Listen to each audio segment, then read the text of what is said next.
have a few questions. So, these Band Brothers BB seasons are, always like a dream and everything, and there's always something new to look forward to. So, what is it that we can look new to the coming season? Well, we are going to focus a lot on tradition this year, and then we have new partners. We have PGI, which is going to do Moments of Blessings in Platinum. We have our jeweler Kishan Das and Company Yes, for Sabyasachi. yes. We have a new website called Karma Online, which is going to be Okay. giving beautiful designer goodies to all the girls who are coming and getting made over. But the most important thing is Ambika is back. And I'm Yeah, very yes, excited. we missed Ambika. So we are doing an entire. By the way, Ambika, I am doing an entire promotion based on the fact that you're back. So I'm going to write it down. Yes. Okay, so do you read blogs? Or what do you think about blogs? I used to read a lot. I love blogs because I think they're fearless. You don't have an editor sitting on your head with a gun and saying that you have to please advertisers or advertising department coming and telling you have to give editorials to people who pay. I think blogs are about being independent and fearless, and it's about saying it the way it is. Yes. So I only read blogs. Okay, wow. Okay, and Because when I really want to know if I failed or if I succeeded, I'll only get to know through blogs and common opinion. After every show, it's not because of personal vanity of wanting to. I just want to know the truth about what people have to say about me. So for the 3 days after a show, I'm only reading blogs and people's reactions. Wow, And the worse that's they're with amazing. me, the better I feel. wow, that's amazing. So, are there any trends for the festive or the wedding season that you'd like to recommend? Or I what- just keep telling people don't reinvent anymore, restore. And I think we have done too much. Yes. And I think it's nice to go back to basics. Yes. So wear traditional clothing, traditional jewelry, flowers, wear traditional makeup. If you were to give me a choice between an eyeliner or a kajal, I would say go for a kajal, any Kajal, day. yeah. Do your facials at home with home products. Wash your hair with Rita. Yeah, that's a Just feel good about being Indian. Yes, that's very nice. And where do you draw your inspiration from? Like every Sabyasachi collection we see, it's like if it's new, but it has that it still has that Sabyasachi, like the Banaras thing you did. Where did that greens come from? They're like so new, and we've seen the golds and the reds and everything, and suddenly you're like, okay, there's green also. It's so beautiful. Like where do you draw I all get these a lot inspirations of from? inspiration from Muslim culture. Okay. Because I think the tehzeeb with which they wear their clothes is beautiful, and so I take a lot of inspiration from Persia. Okay. I take a lot of inspiration from a lot of the Middle East, and that's why Morocco. So that's why a lot of green comes in, and also green. The color of fertility for me is a very beautiful color, Yeah. and I think I just think that it's very peaceful, it's very calming, and it's very charming. Yes. That's one of the reasons I use green. And where did the inspiration for Chota Sabya came from? Chota Sabya came from the fact that when I look at children, I get very bothered about the way they're growing up. Okay. In Bengal, if you used to travel down an unknown road at some point of time, at 5 o'clock, 5:30 in the evening, if you put your ear to a wall, you would hear a child singing Rabindra Sangeet, or you would hear ghungroos and somebody's probably dancing to Bharatnatyam or Kathak, or somebody playing the sarod or the sitar. Now, children used to be on PlayStation. I don't know what they are now. The world has gone too fast for me. And the kids are playing Angry Birds, or is it too old? They're still playing, yeah. Okay. A Candy Crush. Candy that's the one. Crush, yes. So they're all inviting each other to play Candy Crush. My worry is that if parents don't take responsibility to teach their children about the ecological beauty of India, the children are going to grow up getting very confused. Secondly, they'll have no emotional quotient attached to their lives.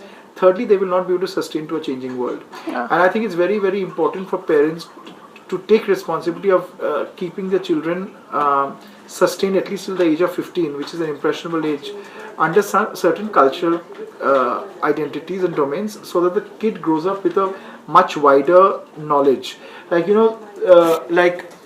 I find this very disturbing and annoying that you send your children to branded schools, and all of them come out,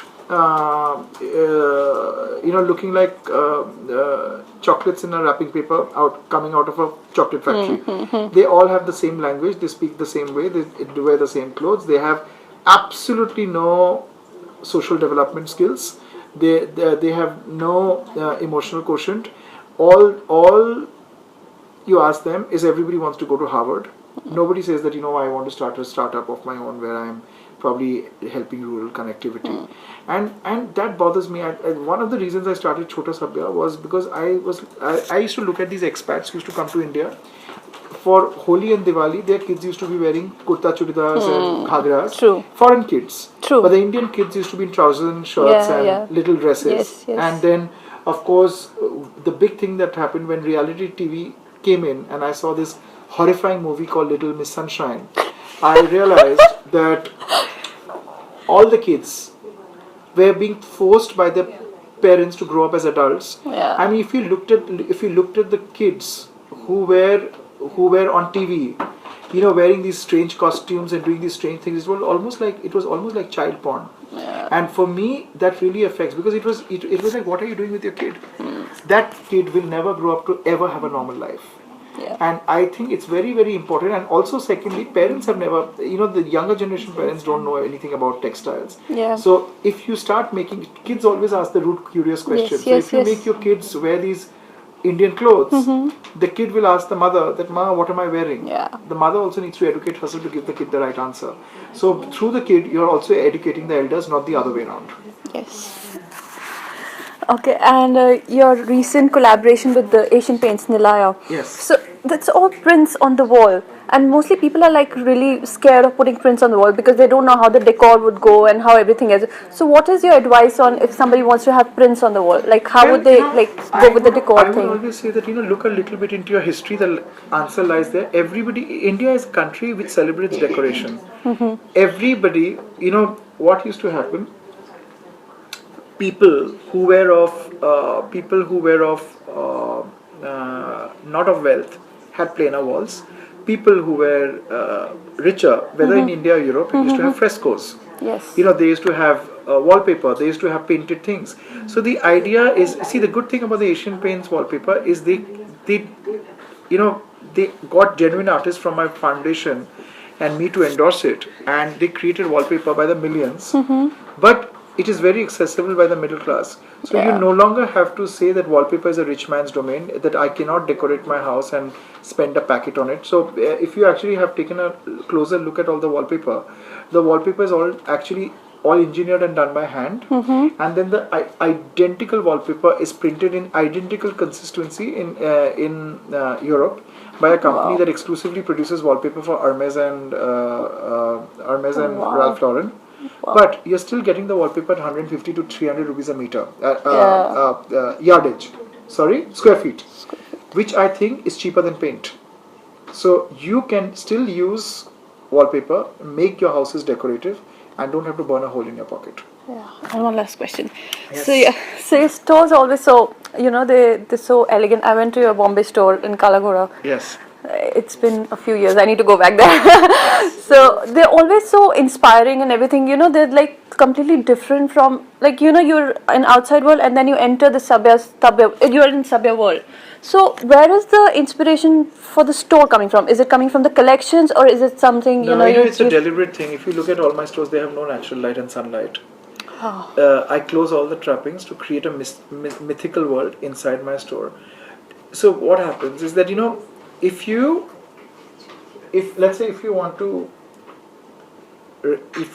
want to enjoy a massage, you need to switch off your cell phone. Yes. If you want to start being Indian, you have to cut yourself from an outside world which has nothing to talk about India. So what happens is, environment plays a very strong role in convincing people to adapt to a new culture or a new this thing. So when I want my people to think Indian, I want them to feel Indian also. That's why the environment has been created, so that you completely get cut off from the outside reality and you enter a different world. Okay. This is what happens when you go to a museum. Why do you think there are low lights? Because the focus and the concentration is in what you're seeing and not is what around you. Yes.